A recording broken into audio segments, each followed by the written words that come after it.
Hi and welcome to day 2 of your Twitter marketing course.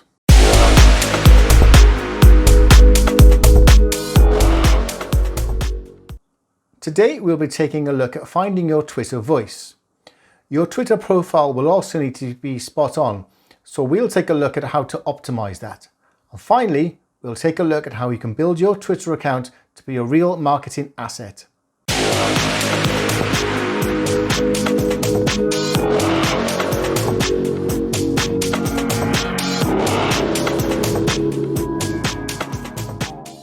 Today we're going to look at finding your Twitter voice, and hopefully by now you will have decided what you want to do with your Twitter account.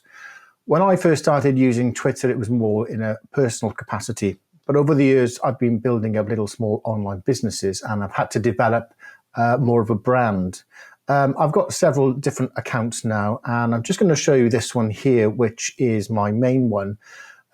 This one I started off in about a year ago with about 130 followers, I think, and it's now nearing 20,000. What I've had to do is decide whether I wanted to stick to a personal brand, if you like, or a personal account, and whether I wanted to go down the brand route. And what I've found in my experience is that Twitter accounts with logos in their profile picture tend to do less well. It's always that human touch that kind of picks people up. So what I've had to do is I've blended kind of my personal account with my business, if you like. You might need to do the same. So what you need to think about is, what are you trying to get out of Twitter and how are you going to approach that? Now, the human touch is always very useful because automated accounts don't build up the kind of trust that you're looking to get from your followers. And what I'm just going to show you a few examples of my Twitter accounts here. This, as I mentioned, is my main one. This is where I promote independent books and their authors. So what I've got here in my heading is some graphics that I've created to show as soon as people arrive what I'm into. One of my other businesses is a local community magazine. And this is more of an automated account, and this is more of a brand. I tend not to use engagement on this, and I do see that my figures suffer as a result of that. But this here is, well, these are the magazines that I produce. This is more of a branded kind of account, if you like. And finally, I'm just going to show you the spoof news website that I do. And I've created here a picture of a girl, because I've always found that humans in pictures tend to do a lot better. And this looks, a bit corporate, if you like, but that's the whole point, because it's supposed to look like a news outlet, when in fact it's a spoof version.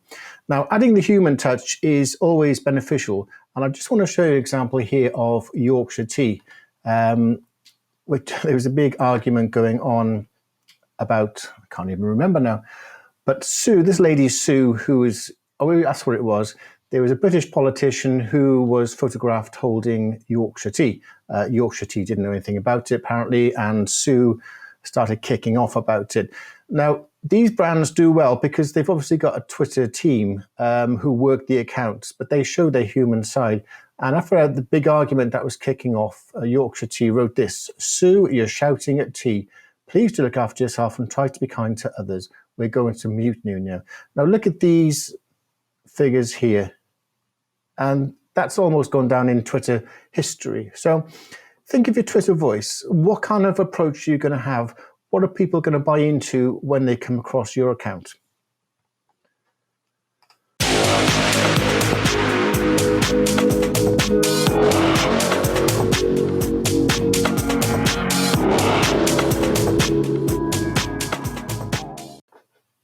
Let's take a look then at setting up your profile. Now, I presume that you have already got a Twitter account, but if you're just starting out, I'm going to run through the basics. If you have an established account, you just might want to revisit your profile. And the first thing we're going to take a look at is your username. Now, if you've already decided on your niche, Try and use a username that's going to reflect that kind of niche, if you like. This one here, this account I'm using to promote indie authors, so I've used author in my username. The second thing you're going to need to look at is your profile picture, which will be a square picture cropped down to a circle. I've always found that human faces tend to do better in engagement and building trust than brand logos and that kind of stuff.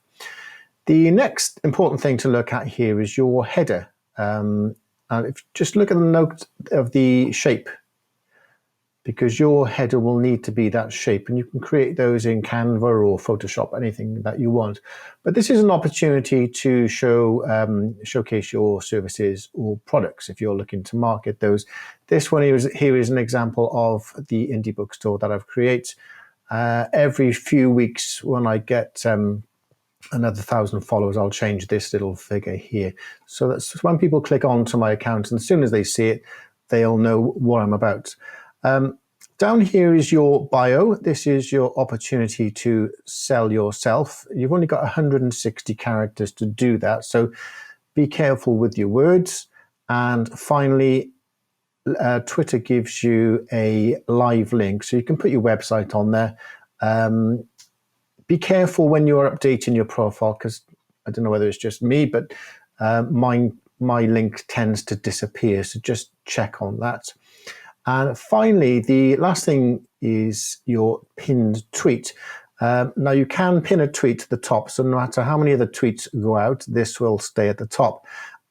This is one I posted a few days ago, and basically what you do is you can tweet out in the normal way, and you click on this and you can pin that to your profile. So if you've got something that's important to you that you want to convey to your followers, keep it as your pinned tweet, so that when people first come to your profile, they can check this out, they can read your bio, and they can read this. And in combination, you should be trying to tempt people to follow you, which will help boost your numbers and will help it be able to market your product or services better.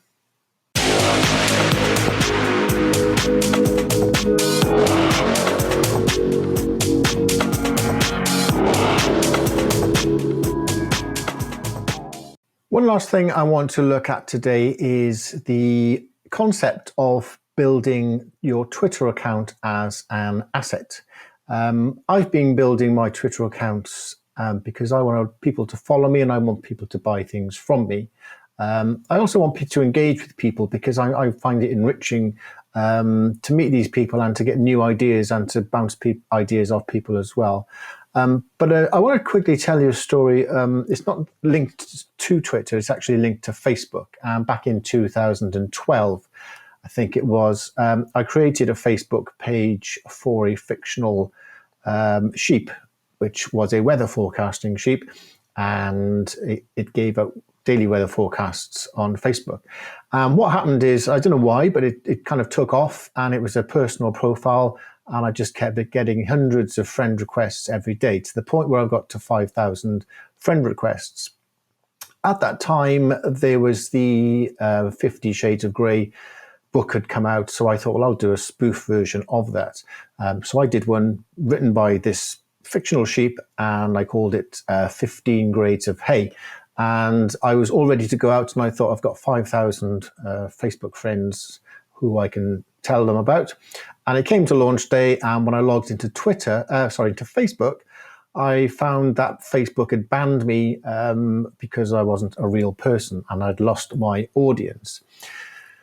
So what the point is there, the moral of the tale is, don't rely too heavily on the fact that your Twitter account is going to last forever. It can be taken away from you. So the idea is to treat your Twitter account with care. Be professional and you can build an asset.